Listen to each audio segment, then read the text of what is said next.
Hey everybody, hi, welcome. My name is Cameron. This is my channel about cross stitch, stitching, some other crafts sometimes.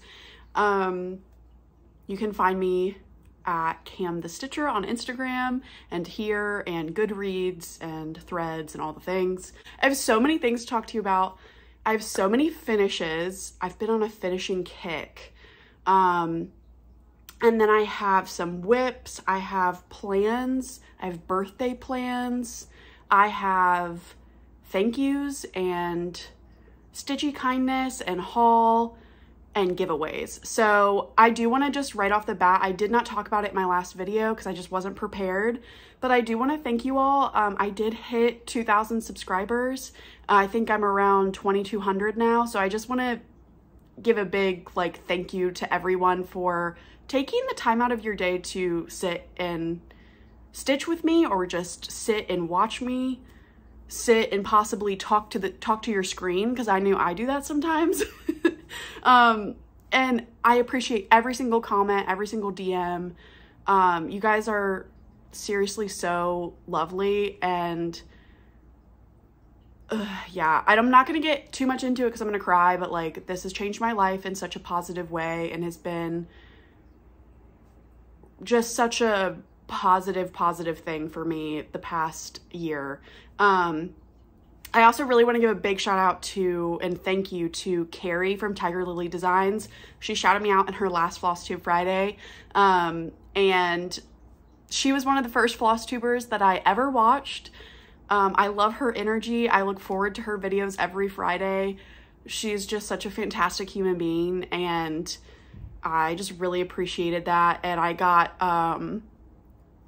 lots of people coming to my Instagram and asking for that vanity sampler conversion. And so anyways, I just appreciate everyone. And yeah, so I hit 2,000, so I have several things to give away in this video. I'll do that more towards the end. But yeah, I just wanted to thank everyone. And yeah, let's get into it. So I have one FFO, and then I have several finishes. So the first thing, I'll show my FFO. I started this last year as a travel project. It is a Mill Hill kit. I think it's called Wanda's Wands. And I started this last year, got a lot of the stitching done, and then it just kind of sat there. But a few weeks ago when I did go on vacation with my family, this was the only thing I worked on, and I didn't show it to you guys because I was so close to finishing the beading on it. So I was like, well, let me just finish that and then I'll show it to them fully finished. So this is Wanda's Wands. It's so cute. So I did all of the cross stitches first, and then I did the back stitching, and then all of those beads, which this is the first time I've ever beaded something. It was fun.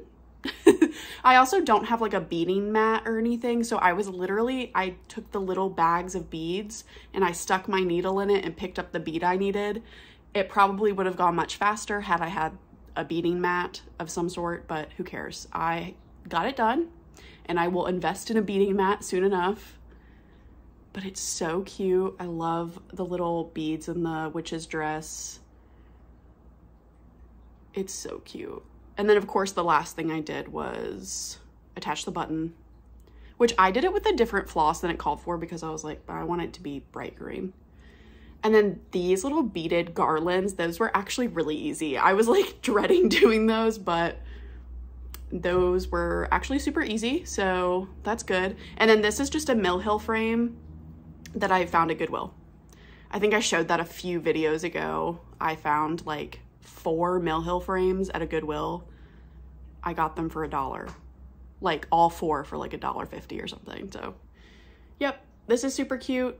So I just literally scotch taped that in because I don't want to commit myself to leaving this in here. Even though I have more Mill Hill frames, I have other Mill Hill kits I'm sure that I'll want to pop in and out. And then I just stuck this, and it just sits on my like entertainment stand where my TV is. I'm not going to put this away after Halloween. This will stay out year round. I like worked too hard on it, you know? So yeah, so that was a finish and an FFO. Very happy to have that done. I have been kind of focusing a little bit on getting my whip count down, but not in the sense of like, I don't actually really care what my whip count is. But since it's my birthday month in September coming up and everything, I know that I'm going to have so many starts I want to start. And so I kind of, after I finished that, and I had 2 big finishes last video as well. Like I've just been, I want to get more done. So that leads me to my next finish, which I'm very happy about. So this is the Greenhouse of Oddities by Lola Crow Cross Stitch. This was a stitch along that literally just ended, not last week, but the week before I think the last part came out. Yeah, and so as soon as the last part came out, I stitched that up and it's done. So this is not ironed because I was not gonna iron today. Just wasn't gonna happen. But it is done. I stitched this on 32 count Timberwolf by Seraphim with all the called for DMC 2/2. So I don't remember the last time you saw this. I think I had most of everything done, but I chose to stitch Darwin. I couldn't choose. I had such a hard time choosing. But I went ahead and stitched him. I was talking about this with my friends. I love it, but it does look like we've walked into the greenhouse and we've like caught him doing something he shouldn't be doing. Like it looks like he is in trouble, but I do love that. These were so fun to backstitch actually. That was really cute to do. I love this little pond. This was the last part we got. And then like these here, it's like an exploding tree. I don't remember the names of everything, but it was really cool. And I think it filled out the middle super well. I was kind of nervous about like where else were we gonna fit stitches in, but it looks really great. I think my favorite probably is this huge corpse flower in the middle. I really do like that. But if we're really gonna talk about my favorite, it is still Mort, which came out in the frame. He is just a little dude watching his stocks and worrying about his 401k, and that's just how I feel about him. Very cute. I'm very happy to have this done. I am going to measure it, but I think it will fit in the same standard frame size as Haunted Library, so I will probably just go to like Michael's and see if they have any frames on sale in that size. I think it was an 11 by 17 if I'm remembering correctly, but don't quote me on that. So anyways, it is done and I'm very happy. That was a really fun stitch along. I don't know, like with Lola Crow and I want to say like Witchy Stitcher stitch alongs, I am like, when that part comes out on that Friday or whenever it comes out, I stitch on it. Like I just am very motivated to stitch on these. They're very much my style and I love them. Okay, then I have 2 more finishes. They are on the same fabric, so I'm just gonna show them to you both. This is also not ironed, but anyways, I had started these New Year's this year. So the first one I worked on and finished was Mum's the Word by Pixel Pixie Cross Stitch. This was part of the Autumn Garden stitch along with Cottage Garden threads. This happened at Market, not this past year, but the year before that. And I had ordered the charts and the thread pack from Abby at Top Knot. So this is the color palette you work with, and then a bunch of designers designed small, like 60 by 60 cross stitch patterns to use that with. So this was the first one I finished, and then I got out Michelle Bendy's Autumn Colors, and I went ahead and finished both of these. I'm stitching, or I did stitch these on a 32 count hand-dyed fabric. I don't remember the name of the dyer or the name of the color, and I don't have it on me anymore, but it was something like fall something. I just don't remember. But here's Autumn Colors, really cute. Literally all I had done on this before I picked it back up was the border and like this like part of a green stem, and that was it. And so I got it out and stitched the rest of it in one night. It was pretty fast, so, and it's really cute. My plan, I think, is I have another Autumn Garden chart. It's the free one from the Blue Flower. Oh, okay. Anyways, I have the free one from the Blue Flower. I'll flash it on the screen real quick. It's free, so whatever. But I think I'm gonna stitch that one, and then I might get like 3 more. I think I have another free one too somewhere. I don't remember, but yeah, I want to stitch 4 more on this fabric because I have enough room. But yeah, and then this is Mum's the Word, which I really like. It's so cute. The designer, Pixel Pixie, she made another palette for this for like spring mums. So both of these charts, I would say any of these charts, if you don't have this thread pack, these are super easy charts to just pick 4 colors from your over dyed stash and like have at it. It's super fun. But yeah, so I finished these both back to back. I like stitched on this one night and then stitched on this one night and had those both finished. So that feels really good to have done. So that is actually part of my giveaway. So the first thing I will give away in today's happy 2K extravaganza is Mum's the Word by Pixel Pixie Cross Stitch. I will send this to you in the mail. Just be 18 or older to share your address with me. Do not say the word giveaway. Yeah, don't be weird, and just in your comment below, use the word,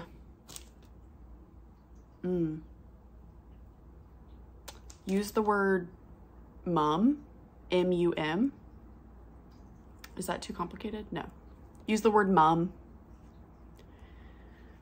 So that'll enter you into win this chart. And then you can also enter to win this. You can enter for all of these. I'm only going to pick one winner, obviously, per thing. But to enter in to win Bendy Stitchy's Autumn Colors chart, use the word fall, F-A-L-L. Use the word fall to enter to win Autumn Colors by Bendy Stitchy. And I will pick those winners my next video in 2 weeks-ish. That is not all the giveaways, but those are 2 that I will definitely send these out to you if you win. I think that makes 6 finishes for this month, August, which is crazy because I feel like I am semi-consistent. Like I'll pull out a finish like maybe once a month or every other month, depending on what I have going on. But yeah, I feel really good and productive about this. And I've actually made a list of my whips that are super close to a finish. And I think this week, like this first week of September and things, I think I'm gonna work on those things because I just have lots of plans for September and October, let's be honest. Right, next we will do whips. Yes, that's what I want to do. Actually, I'll go ahead and start with a new start. This is a stitch along that I definitely have talked about, and I showed the fabric, I think. This is Rare Horror Flies by Noctiflora Designs. This is a stitch along that's currently going on. The frame has been released. I think the first part is coming out, I don't know, next week or something. But this is my DMC. So I did replace some of the DMC, the called for DMC, with the Etoile, like matches to their colors, which I'm super excited about. I love some sparkle. So I am stitching this on a 14 count Aida that I dyed myself, and that is where I got to. So I've really only worked on this like 2 stitchy sessions.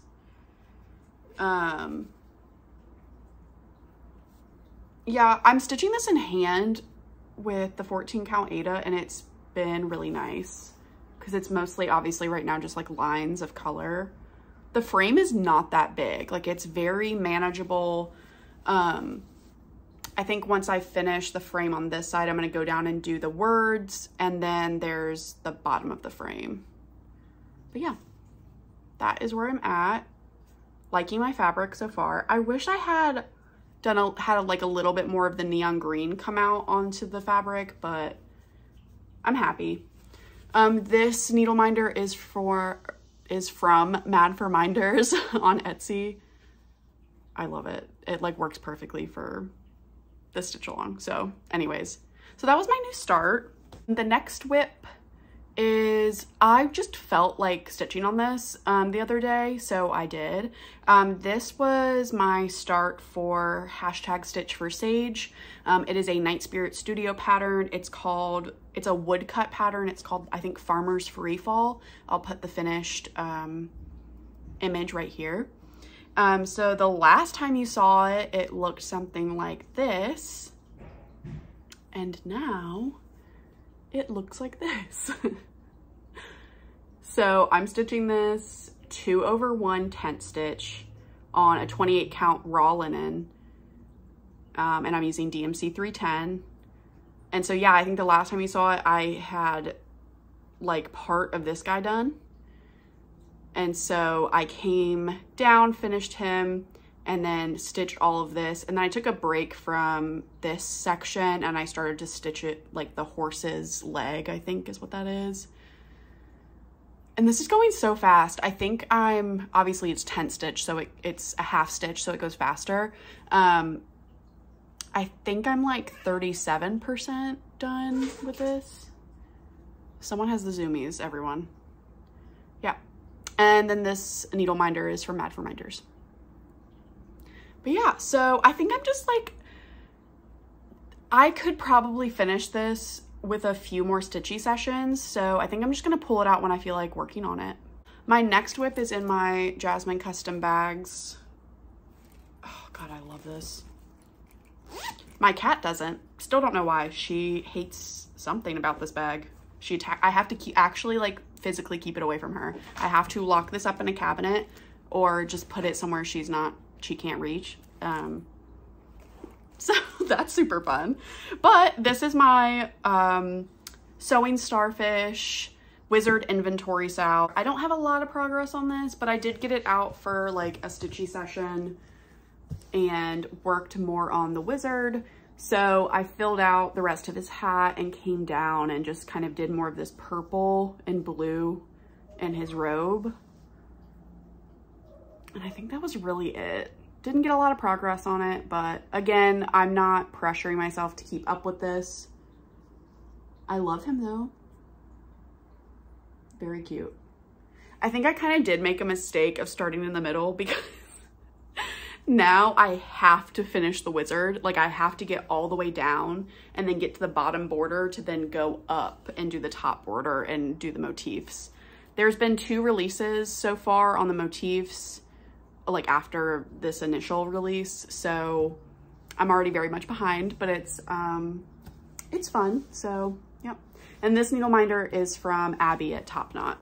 Okay, my next whip, this was the last pick-a-whip that Marjorie called. I don't think I talked about it on my last video, but her previous pick-a-whip was stitch, I think it was like do a random letter generator and then stitch on a piece that starts with that letter or whatever.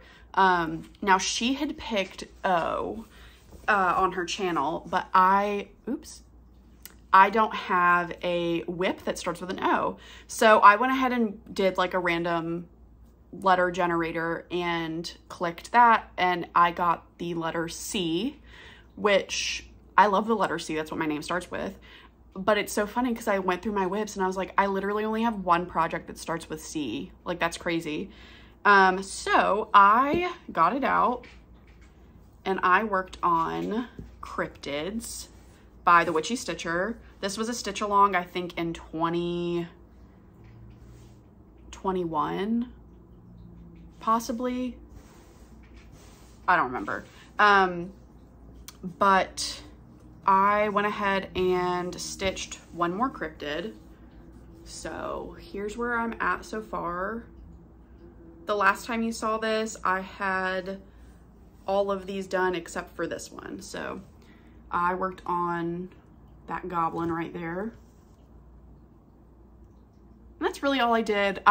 With Pick-a-Whip, I don't have a big goal. It's literally just get that whip out and work on it for like a stitchy session, maybe 2 if I feel like it. With this one, I was really satisfied with the fact that I got a whole cryptid done. So feeling good about this. This is one of those projects that is close to a finish. Like, I do stitch pretty fast on this project and I am almost, I think it's 60% complete. So this is one of those contenders where I'm probably going to work on it the next few weeks and just get some progress and get it really close to a finish or finish it. But no pressure if I don't, so. And this is Needle Minder from Mad for Minders. Yep. Oh, and I'm stitching this on 28 count raw linen with all the called for DMC 2/2. Okay, my last whip is my Besties Round Robin stitch along that we've got going on. It is in this bag that my aunt made me. Which, speaking of, my aunt and I are going to be, I don't have all the details, so maybe I should. Anyways, we're gonna be at Not Forgotten Farm. I think it's like in the first week of October. I want to say October 7th. I want to say that's right. But we're going to like a little stitchy like day. It's very, I think, casual, like just come in and stitch. It's in Amherst, Virginia. If any of you are interested, I am originally from not that area, but like pretty close to it. My dad still lives like an hour outside of Amherst. So we're gonna go and hang out and stitch. I don't really have any other details, but just if you were interested, if you live in that area, I would go to Not Forgotten Farm's Instagram and they had a post about it a while ago. Okay, so this is, oh my gosh, what is this called? Quaker Garden, I wanna say, by Hello from Liz Matthews. This is very wrinkled. I'm sorry, y'all, but I won't be ironing it because I'm sending it off very soon. So I stitched on Quaker Gardens for one day and I got most of it done. I still have one more stitchy session to go and then I'm gonna send it off to my friend Maddie at Kitty Stitch on Instagram. And we have like a whole schedule because Bridget, of course, had her stuff together and organized it for us. So this is stitched on 36 count Kunzite, I think, Kunzite by Fiber on a Whim. It's this like really light lavender color. It's hard to show on camera. And then I'm stitching it with a Mose Sail silk that's called Cranberry Bread. And yeah, so basically the last time I showed it to you, I really only had some of this alphabet done and then this border. So I went ahead and finished off the alphabet, stitched the little butterfly, and then came down here and started this motif. And then that's my little tiny initials 1/1. And I just charted this myself like on Stitch Fiddle with using the alphabet provided there. Luckily both my letters were in this alphabet because this does stop at Q. There we go. See, that's a little bit better. It's super pretty. Again, the Mose Sail, which I will talk about later too, because you know I got more. This is the floss, and I'm just using one strand. This is silk, And it's like this really beautiful, like brown into hot pink, like, yeah, I don't know. Like it goes into like a warm hot pink down into like a cooler hot pink down here, which I really love. So anyways, that is that. So again, I'm going to stitch on this, finish out this motif, and then I will send it over to Maddie. And I'm super excited. And then I think I get Marjorie's. Marjorie will be sending hers to me, which I'm very excited. But it's funny because I'll be stitching my motif in the same silk that I'm stitching this in, because she's doing it where like everyone's stitching in their own colors, which is really cute. So yes, I'm excited for that. That is my last whip. So before we get into haul, I want to talk about one more thing. I'm going to show you a previous finish. Some of you may be familiar. That is Julie from Kansas City Girl in Colorado World here on Flosstube and Instagram. This was, I think, her first reproduction sampler that she charted, and it packs a punch. I finished this year. I finished it on its whip anniversary. I was so happy and proud of myself. It is not that big of a sampler, like stitch count wise around, but it is packed with motifs, but it's so, so fun. So originally Julie charted this from the front of the original sampler and the back of the original sampler. So I chose to do the colorway that is the back of the sampler, which is obviously the brighter colorway. And I just stitched this on a 32 count white linen, 2/2 with the called for DMC. And I'm so happy with my finish. I need to find a frame really badly. But it's gorgeous, it's beautiful, and I wanted to show it to you because Julie had been working on a third colorway. Yes, a third colorway. She stitched this 3 times and she has finished the third colorway. I will put a picture of it right here. It is her Goth Thurza, and it's very much like, first of all, it's stitched on, I think, murky, very moody fabric. If you watch her last Flosstube, she does talk about some fabric alternatives to check out if you can't get a hold of murky. But it's so fun. And like the DMC that she chose, yeah, some of it's darker and moodier and definitely jewel toned, but there's also some like neon in there, which I like. It's just really fun. I like the bright greens in there. But anyways, I loved it so much. I reached out to Julie and I cannot stitch this for a second time. As much as like I want to, I am very satisfied and I love the one that I did, but I love it so much and I figured people that watch me and that watch Julie would love the Goth version. So Julie graciously sent me the Goth Thurza chart, and she gave me permission to send it to one of you. So it's going to be a PDF chart of the Goth version of Thurza Priscilla Dawes. If you are interested in winning that PDF, I will forward that to you via email. Again, just like all the rules, don't say giveaway, all that good stuff I already covered.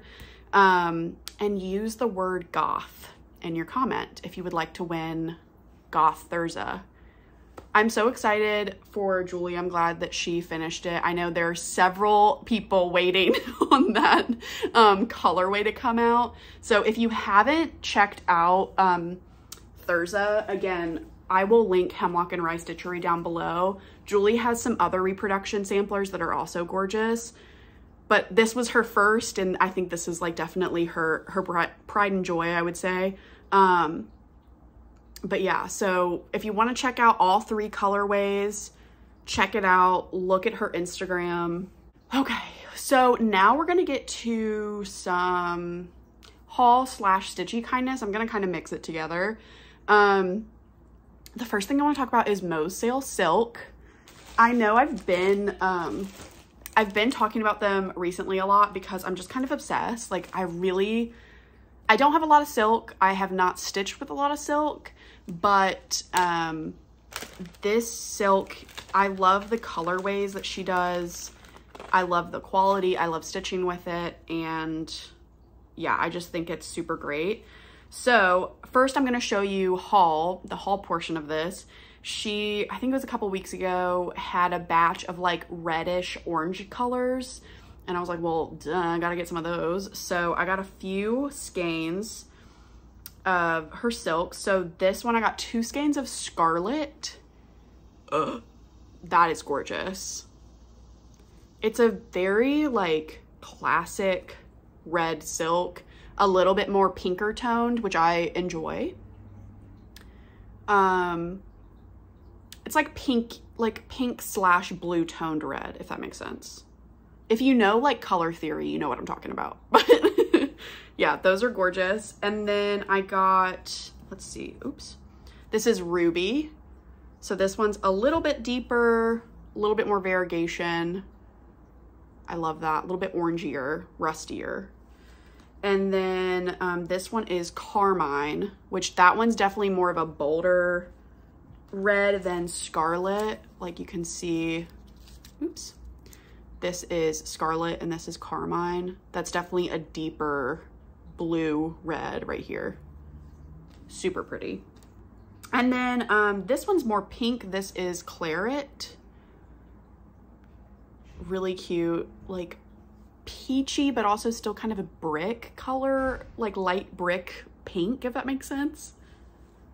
Makes sense to me, so that's all that matters, I guess. This is Rufus. This is a really pretty orange. Love that.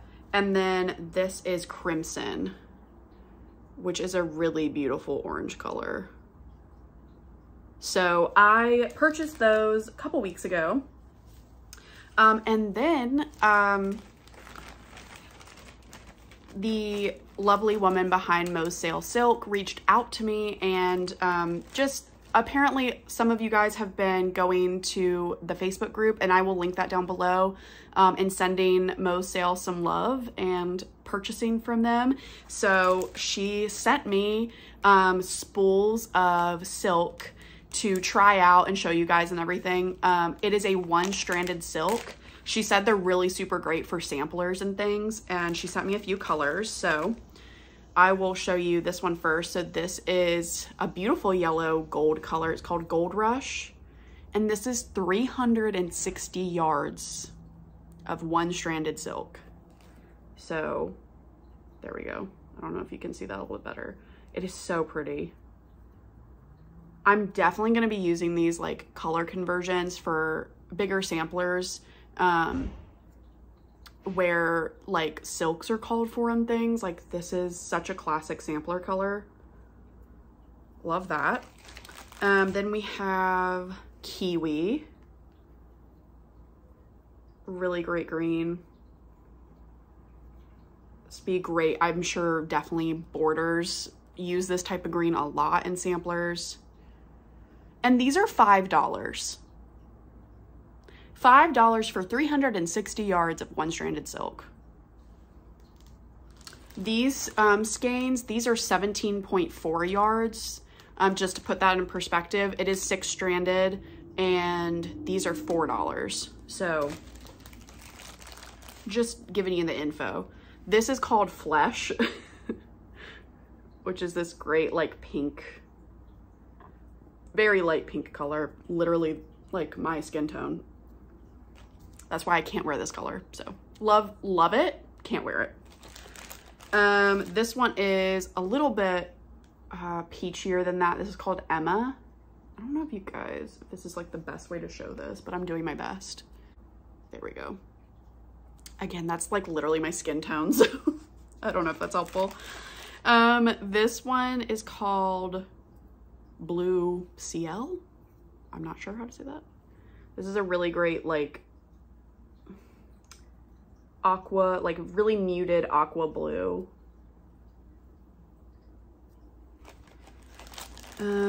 This is Cream. Obviously such a great neutral color. And then we got a little bit more vibrant colors right here. So this is Pine Tree, which is a really great emeraldy green. This one's my favorite. This is Lime Smoothie. I love like a yellowy chartreuse green. very fun. And then we've got Melanie, which is a really beautiful, like plummy magenta color. And then Raspberry, which is exactly, yeah, that's a raspberry pink if you've ever asked me. So I just want to thank all of you for sending Mosale some love, and I want to thank Mosale for sending me these spools of silk. I'm definitely going to be using these. It's, again, just like super big bang for your buck, really high quality, super lovely business practices. Like, just, I'm very happy with this. So I will definitely link that Facebook group down below. You just have to fill out, like, I think a couple of questions to make sure you're a real person. Ask, you know, they'll ask where you heard about them from and stuff like that. But yeah, so send them some love. So I was on a D-Stash. I was like scrolling Facebook and saw this pattern on a D-Stash Facebook group. And I'm not going to take it out, but this is called the 1814 Butterfly Collection by Carriage House Samplings. And I'd never seen this before, so I grabbed it because it's super pretty. I love butterflies and moths and like things like that. So, and I'm not a super big like blue person, but I do like the blues. But could I change these all to pinks? I mean, I could. Nobody's stopping me. Ooh, I think there's definitely some specialty stitches in here too. I didn't even notice that. I think some of the wings and different things are specialty stitches. So that'll be fun to play around with. This will be a great just like stash, like throw in some silks and use them type of deal. So I got that, and then from the same seller, I went ahead and I saw this too that I'd never seen. This is Babushka's Blossoms by Plum Street Samplers. I'm just really liking her. Like the fact, okay, first of all, there's a ladder. She had to climb that pumpkin. And her skirt is so cute, and just like, I love it. And the little house that sits on the pumpkin, and she's too big to go in that house. But she does. That's where she lives. It's so cute. This is my first Plum Street, I think, that I've ever purchased. So, very excited. I love Plum Street. Like, I always look at them, but like, it's one of those things, I guess I felt this pressure and I just like couldn't pick like one to buy yet, but that one was perfect. And then I want to talk about a stitch along that's coming up October 1st. And I was speaking with Chinook Crafter, I think that's how you pronounce it. Really just, she's so lovely. And she replied to one of my stories I had posted. I think I had shared a Halloween pattern that I really liked. And we were talking about, there's so many great Halloween patterns coming out, and like, this is our favorite time of the year. And she was telling me about how she wanted to do like a spooky cat stitch along coming up in October, and that her and Stitchy Wren had found, or they had this same vintage pattern, and they wanted to stitch something from it, but they wanted to open it up to everyone, and just basically everyone should stitch on some spoopy cats. I think it's hashtag, I'll put it down here, but I think it's like hashtag spoopy cat sal or something like that. And just, yeah, any like Halloween pattern with like a black cat or any kind of spooky cat. Doesn't have to be a black cat. My cat's pretty spooky and she's just dusty gray. But they have this pattern book, and she sent me like pictures of the finished pieces, and I was like, okay. So I went to eBay, like literally closed out of Instagram, went to eBay, found it, purchased it for like $6, went back to my DMs and was like, it's done, it's purchased. We're in. So I want to thank Chinook Crafter and Stitchy Wren for having this in your collection and loving it and sharing that with me. Thank you so much, because this is amazing. So let me show you what really sold me. So it's called Calico Kittens for All Season. So there's some holiday patterns and things in here. Of course, there are Christmas and spring and like Easter type of deal. But of course, what got me was the Halloween patterns. I mean, come on.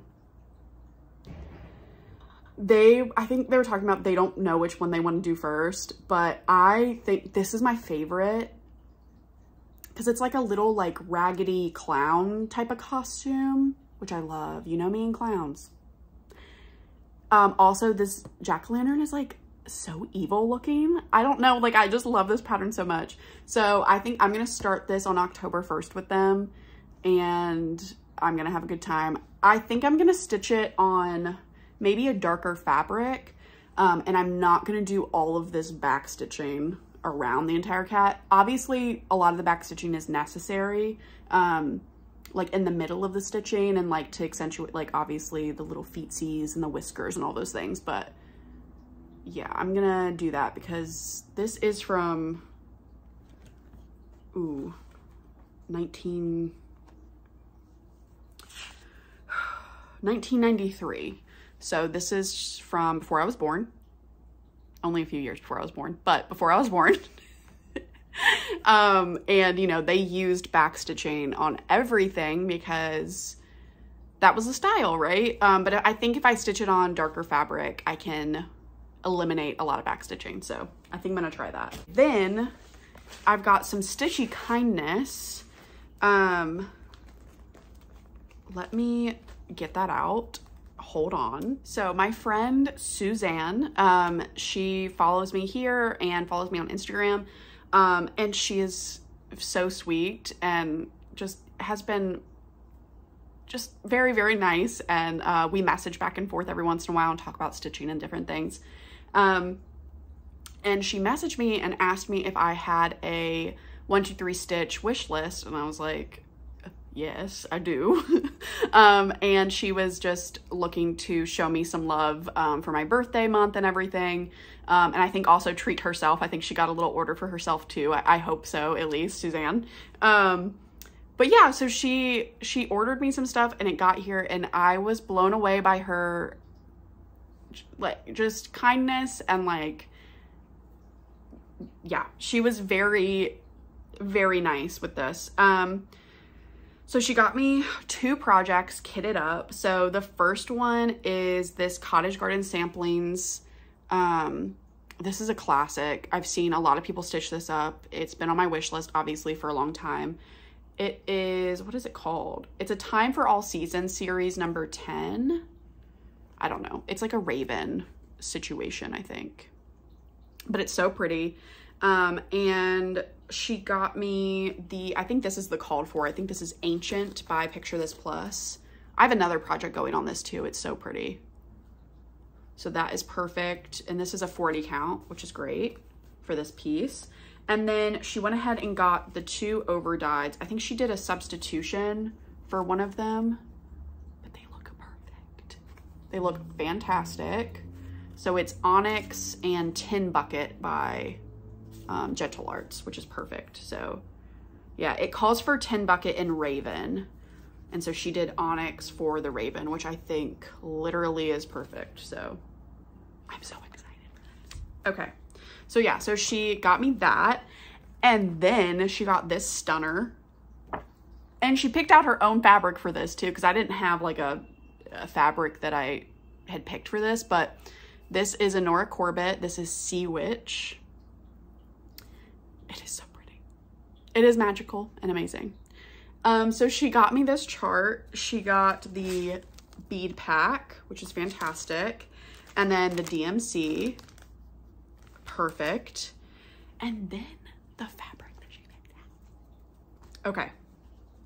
So this is a Picture This Plus.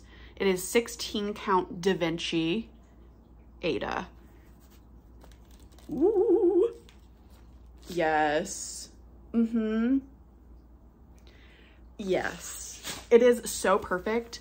And it's funny, if you guys have watched me for a while, you will actually know that I had picked Da Vinci, but it was an opalescent even weave for a different project, for a Barbara Anna project. and it was so hard to stitch on, and I complained about it ad nauseum here, but I loved the color. And so now I'm so excited. I have this in 16 count, and it's buttery soft, and of course, oh, it's gonna be so easy and fun to stitch on. I am so excited for this. So yeah, so she also, I think, got a Nora or a Mira that's like a witchy pattern. So whenever she gets that in and she wants to start it, I'm gonna start the Sea Witch with her. I am so excited to start this with her. No pressure, Suzanne, but whenever you want to, I am here and I'm ready. So that was so nice of her. So thank you, Suzanne, so much. The next few things, let's see. I made an eBay purchase. So I have an alert on eBay for Birds of a Feather because I love their Halloween charts so much. And so I got this one. This is out of print. It was a really good deal. And it came with the original fabric, called for fabric, which is a Birds of a Feather fabric. It's a 32 count black crow. And this is called Halloween Fun. And it's got the wackiest cat ever. And I'm so excited. So yeah, and then they have it, you can't really see the chart. They have it stapled on here, but this is the original linen that is also obviously not in production anymore. And it's a really like, I mean, it's basically a black linen, but it's very like charcoaly black, which is super fun. So anyways, I'm very excited about that purchase.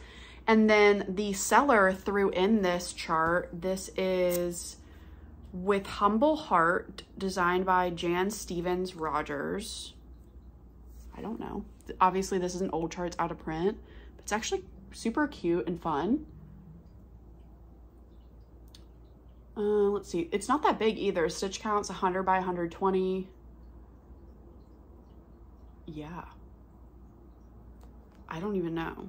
It's like completely unopened, like it's stapled shut. So I don't think this has ever been opened. But yeah, I thought that was really nice. So thank you to that eBay seller. And then I got my Be Stitch Me Fabric of the Month. And this is in the color Lunar. And I am in the Neutrals Club. Ooh, so pretty. I don't have like any silvery gray fabrics, so this is actually perfect. And I have so many pieces that will work on this, so very excited to add that to my stash. And then last but absolutely not least, I purchased some patchwork bags. I have never purchased myself some patchwork bags. I would like to one day make some, but you know, I don't get my sewing machine out that often. But this is from an Etsy shop called Joanna 1966. That is the card that she put in the bag. And I originally went because I saw it, I think it was posted on Instagram. I saw one of her bags and I was like, well, I need that.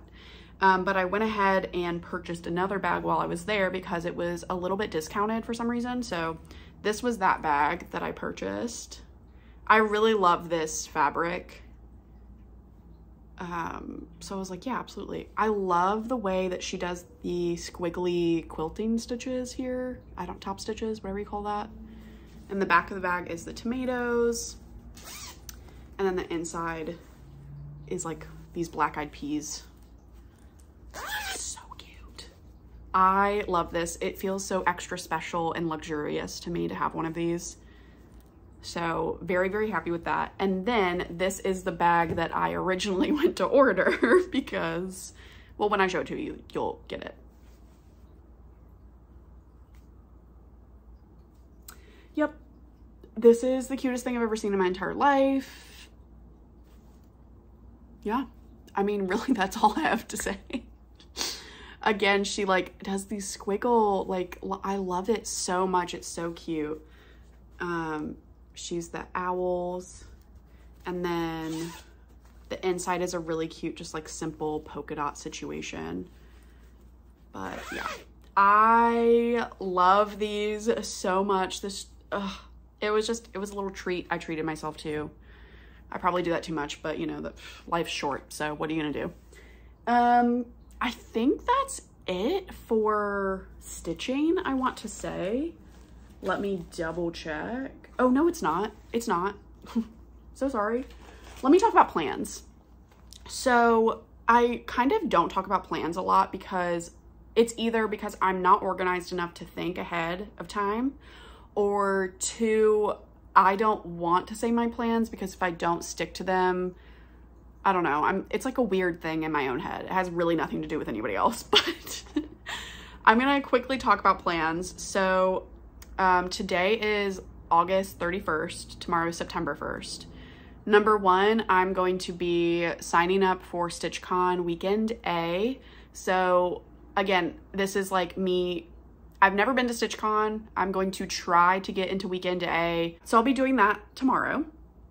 And then tomorrow is also the back to school sale. I know that I talked about that on my last video. So if you wanted to see the details on what I've picked for that, go back and watch my last video, but I'm definitely going to be starting Consider the Lilies tomorrow.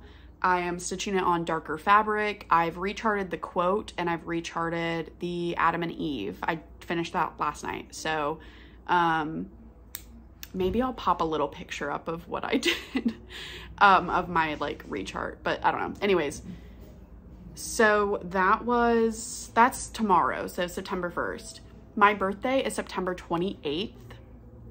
Now the problem with that is it's so close to October that like I'm gonna want to be doing lots of Halloween stitching. That's actually not a problem. So the weekend before my birthday weekend, I will be out of town. And then the weekend of my birthday weekend, I will also be out of town, which means I won't actually be able to do a lot of stitching or like start on anything. So my thought is I'm gonna have my separate little birthday start for myself.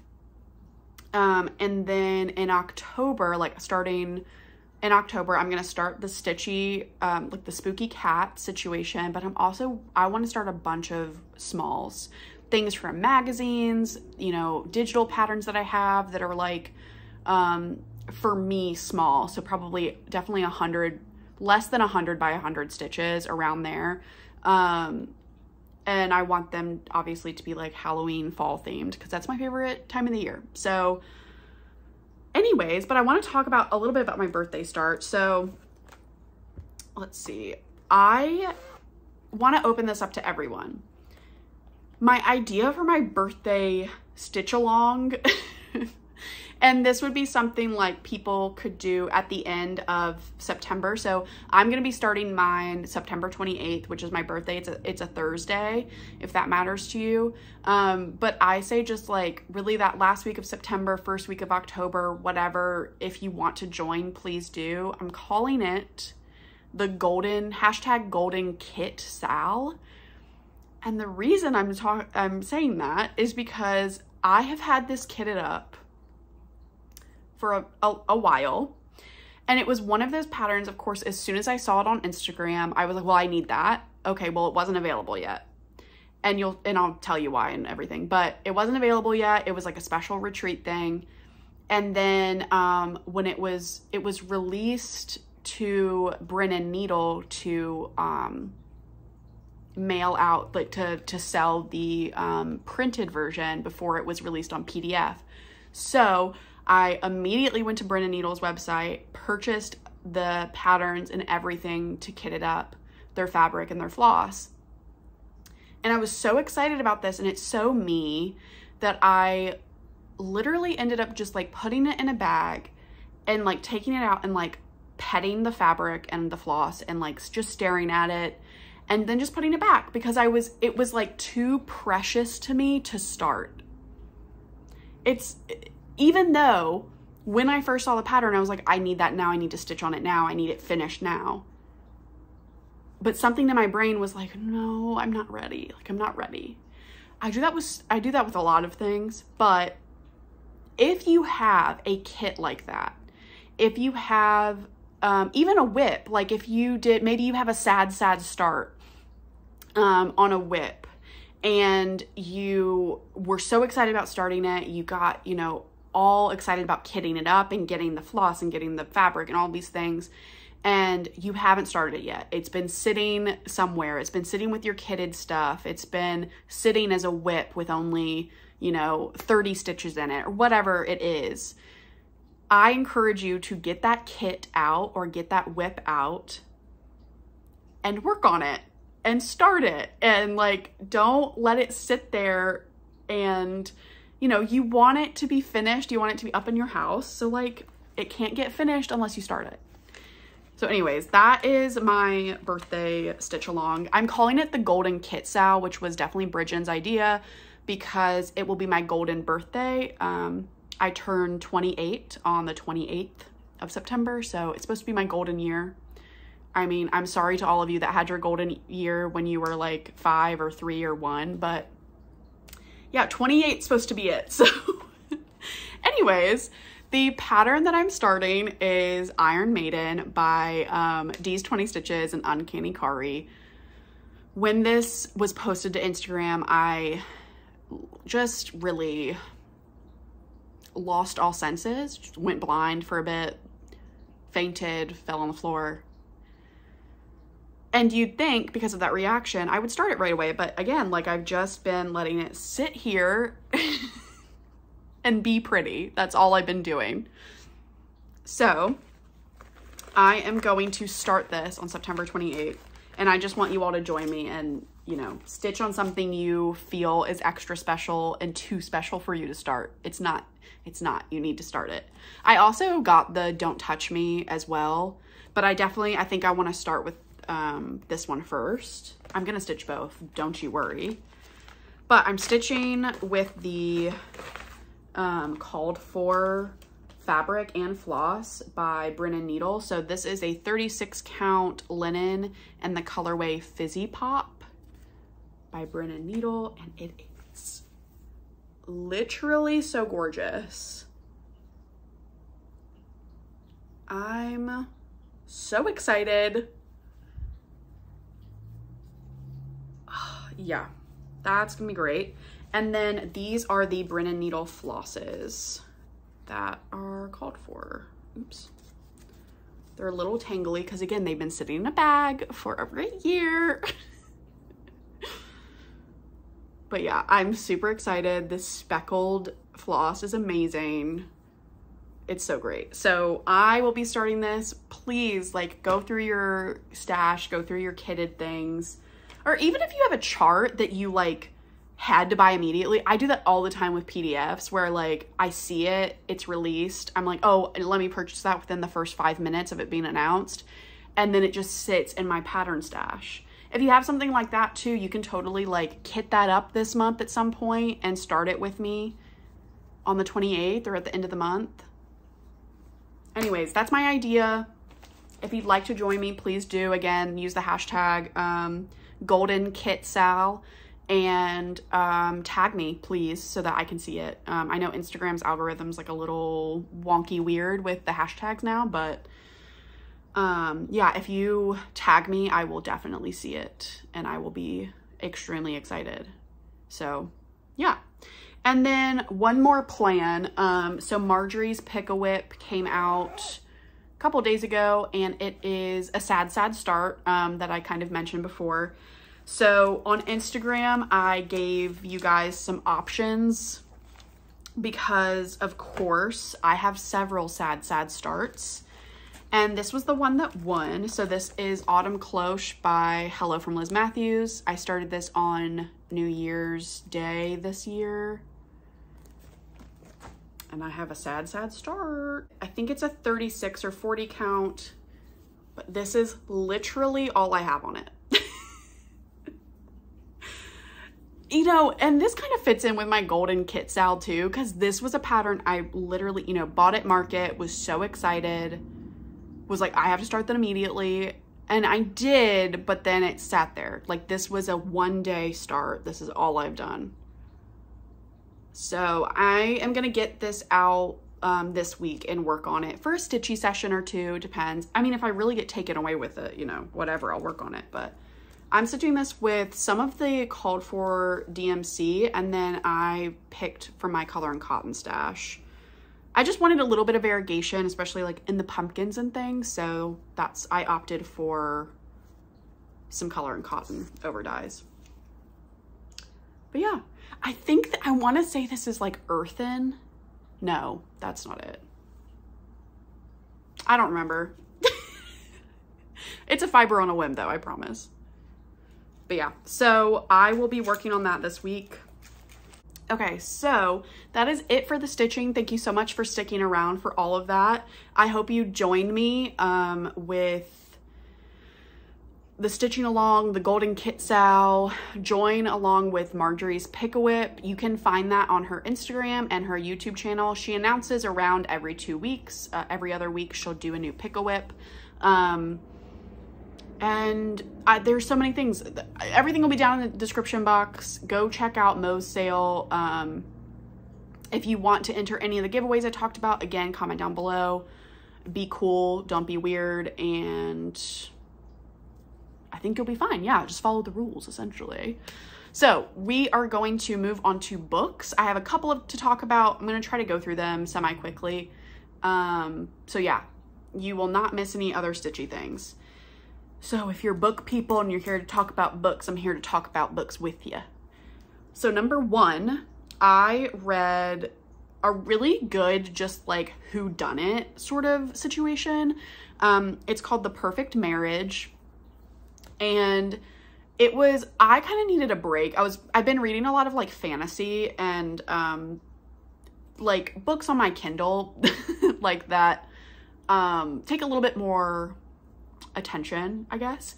So I wanted a little bit of a break. I wanted a good old whodunit mystery crime novel, and I chose this one.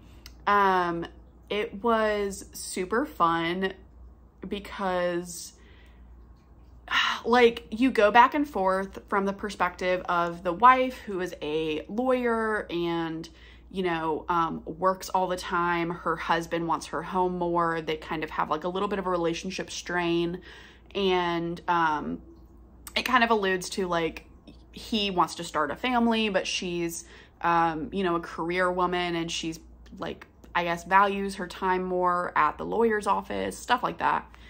And then you also get to read from the husband's perspective, and you find out that he is having an affair with a woman, and he's like at the lake house with her, and, you know, is thinking about all these things of how like maybe he really does want to be with the woman he's having an affair with, but then is also thinking about his wife. And it's a fun read because neither narrator is reliable. And you're, especially reading from the husband's perspective, you're like, how stupid are you? Like, you know, obviously you're reading from the perspective of a man who is cheating on his wife and is like, almost like asking to be the victim in the situation, like to the reader in a way, like not directly, I'm not saying that, but like, it's just almost like he is just so clueless. And that's kind of fun to read. It's like, I don't know. Anyways, he is having these thoughts, and then he goes home. He talks to his wife and things. She still doesn't know he's having an affair. And then the next morning, the cops come and they found the woman's body that he's having an affair with in the lake house. And obviously none of that's spoiler. That happens all within the first chapter or so. It's the premise of the book. But essentially the book then goes into the wife, who is a lawyer, very like good lawyer, has her own firm. She now has to defend her husband in the murder trial of a woman that he was cheating on her with. And so it kind of goes back and forth from both perspectives. She's obviously struggling with lots of things of like, my husband was unfaithful, and he like, did he do it? And you're hearing from his perspective, and you're thinking like, well, did he do it? Was he, you know, did he get too drunk, or was there like drugs involved, or, you know, you're just trying to think of all the options. And then of course there's other characters that are introduced that were connected to this woman's life, and you're thinking, oh, well, was it the husband? Was it, you know, this coworker? Was it whatever? So it was a classic whodunit. And it takes you all the way up to the trial. It does not go, it's not a trial type of book. Like, you're not in the courtroom forever in the book, which is really nice, because I think sometimes that's useful, but sometimes it's also like super boring, especially when you're doing so much before that. But anyways, it was a really good ending. Just a really simple whodunit, and I love that sometimes. And then I read The Dead Romantics, which is not my usual type of book, but I really liked it. It was this woman, she works in New York, is a ghostwriter for a very famous romantic romance author, and she has been basically writing these books for like a couple of years, and she's meeting her new editor, and she's having trouble writing this book, finishing this book that she's working on, because she went through like a really bad breakup, and she just has trust issues, all these things. And so basically she thinks that romance is dead and doesn't exist, true love doesn't exist, all these things. But then also she has this really great relationship with her parents, they run a funeral home, and she talks about how a lot of the inspiration that she got from them was to write these books. So like, her parents have this wonderful relationship, and she just thinks about her childhood in these wonderful ways, even though she grew up in a funeral home. And it was such a beautiful book. Like, I just really liked it. And she ends up, you know, meeting her editor. Of course, he's hot and like, you know, whatever. And they have chemistry. And then, yeah, I'm not going to say too much because I don't want to give too much away, but essentially she just like has this romance with her editor in a way. She ends up having to go home. And so you kind of meet like her family members and see how she grew up. And they talk about death, but in a very like hopeful way. It is, you know, if you've ever been through the grieving process, it's going to hit home a little bit for you, but it's not like hopeless. It's not super triggering in that sense. It's very like kind of talking about the beauty of life and death, and what a great opportunity it is to live a life and find love and things like that. So it was a really beautiful book. I really enjoyed it, actually. I gave it 5 stars. I was kind of blown away that I liked it. And then I told my sister to read it because I just feel like she'd really like it. But will she listen to me? I don't know. Anyways, then I just finished this yesterday. It's called The Wife Upstairs. I was an English major in college, and my favorite class, it was my senior like thesis seminar situation, it was called The Bronte Sisters. And so we read every single book that the 3 Bronte sisters wrote. Yes, there's 3. If you're unfamiliar, Charlotte Bronte is the most famous. She wrote Jane Eyre, and that's what I'm about to talk about. And then Emily Bronte only wrote 1 book, and that's Wuthering Heights, probably the 2nd most famous book out of the Bronte sisters. And then Anne Bronte, she wrote 3 books, I think, or 3. She was definitely the most religious of the 3. They all definitely had religion sprinkled in everywhere, but her books are super interesting though. Like, I think she's definitely the least known Bronte sister, but anyways, I'm not gonna get into all that. Don't need to talk about my senior thesis. But Charlotte Bronte wrote Jane Eyre, and it's one of the most famous gothic romance-ish novels of all time. I would argue to say that a lot of the really dark romance novels that you read now, that are like contemporary ones, would not be here today without Jane Eyre. Like, you know, Jane Eyre walked so that dark romance novels could run. You know what I'm saying? So anyways, this was a retelling kind of Jane Eyre.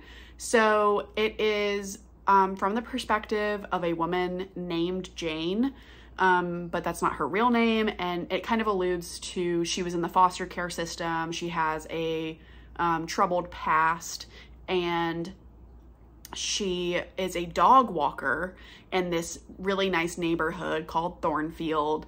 And she walks several dogs in the neighborhood for these women, and then one for this guy named Edward Rochester. And so whatever, and his wife went missing, and with another woman in the neighborhood, they both went missing on like a lake or something. And so you're kind of like set up to, if you know the plot of Jane Eyre, this obviously coincides with that in a way, but doesn't necessarily fully follow the plot of Jane Eyre, if that makes sense. It's called The Wife Upstairs, so like that should clue you in a little bit. It's not like a spoiler, but it's just interesting. The ending was interesting because you do hear from the perspective of the wife. Her name, of course, is Bertha, but she goes by B. Again, if you know Jane Eyre, like, you know what I'm talking about, but I don't know. It was interesting because I'll talk about Jane Eyre a little bit more than I'll talk about this book, but in Jane Eyre, like, you find out his wife has been locked up in this area of the house that is secret. And she is perceived as dangerous and crazy and mentally ill and all of these things. And it brings up the argument, if you think critically about Jane Eyre, it brings up the argument that, you know, was she like this before, or was she driven to this because of her environment, her circumstances? Like, he took her from her home, which was in the Caribbean, Jamaica area back during colonization. You know, these white men went in, found this woman, married her. She was like a Creole born woman, so she spoke Creole, and possibly was maybe more sexually liberated than English women back then. And, you know, you can think about all these different things. She was from a different culture, and then he brings her to England in this stuffy, you know, manner, and expects her to act a certain way because she is now an English wife, right? And so when you think about all those things, you're thinking like, well, who is the bad guy? If you're thinking about who's the antagonist, who's the you know, like, and in the end, Jane Eyre kind of has this ending where there's a little bit of revenge. There's a little bit of like, but then there's also a little bit of like, you know, Jane just deals with it and she's still there for him. And like, I don't know. Anyways, this book went a little bit different. This book didn't necessarily leave room for that kind of critical, like, critique, if that makes, like, I don't know what I'm trying to say, but I guess it didn't leave room for that type of analysis with the wife situation and with Jane and with Rochester. Like, it didn't leave room for that.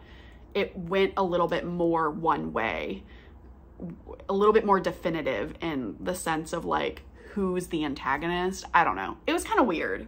But if you like Jane Eyre and you want to hear like a weird modern retelling, it was a good read. It was fun. Okay. The last book, sorry, I probably went on and on about that. The last book I have to talk about is A Court of Thorns and Roses. Yes, I finally read it.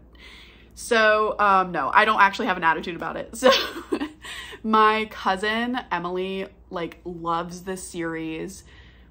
Just for context, I did like read for a living essentially when I was in college. And so when I got out of college, I took several years where I just didn't read ever. Like, literally last year, I read 2 books.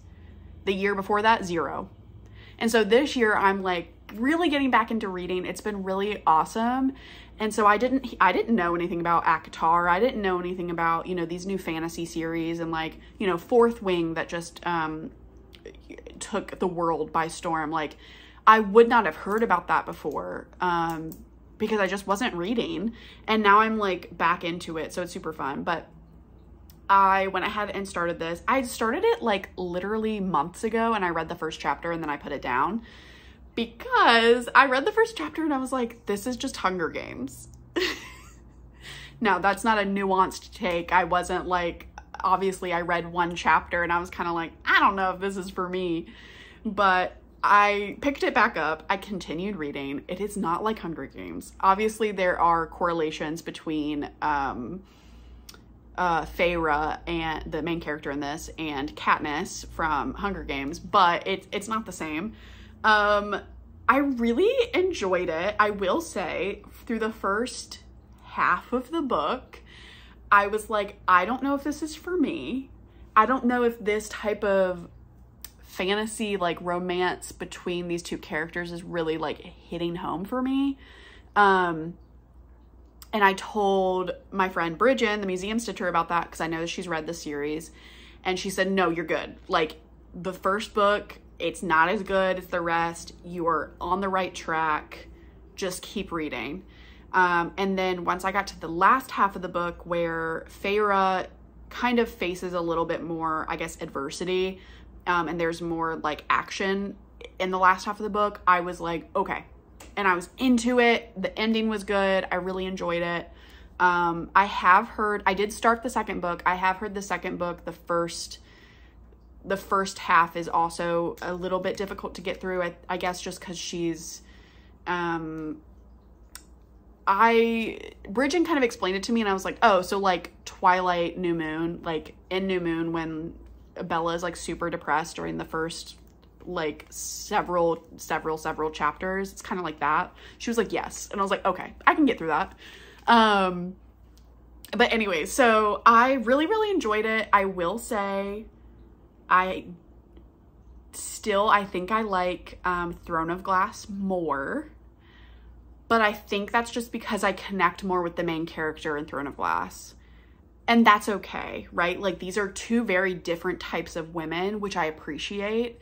We don't want like one-dimensional or like the same type of female character in every book as like throughout this world that Sarah J. Maas has. But I don't know, I really enjoyed it. And then the fun thing is that I have a podcast network that I really enjoy, and sometimes they'll do deep dives into book series. They did Dune like a while back. I'm not into Dune, but some of the ladies on that podcast network, they did an ACOTAR deep dive. I think it's still going on.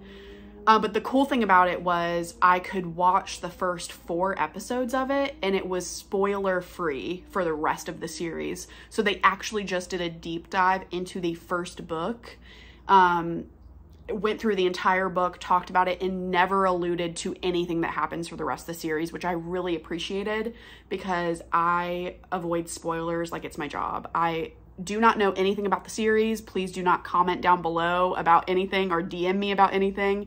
I literally have only read the first book, started the second one. I'm in like the first, I don't know, I'm probably on chapter 4 or something. Like, I'm not far into it, and I avoid spoilers very well. Let's just say when Gone Girl came out in like 2012, I was on Tumblr. I was like, I want to see that movie. So anytime I saw like a GIF of Gone Girl or I saw the words Gone Girl, I would scroll so fast. And I avoided spoilers for that movie up until 2021 when I watched it for the first time. And I had no idea what was going to happen, and it was amazing. So yeah, I really love spoiler-free stuff. Like, I love avoiding it. It's been so lovely talking to you all. I feel like I probably had 17 things I wanted to talk about, but I feel like that covers it. I will see you in 2 weeks with more stitching things. Have a good day, get some stitching done, eat some good food, watch some good movies, decorate for Halloween if you haven't already. And I'll see you next time. Bye, baby.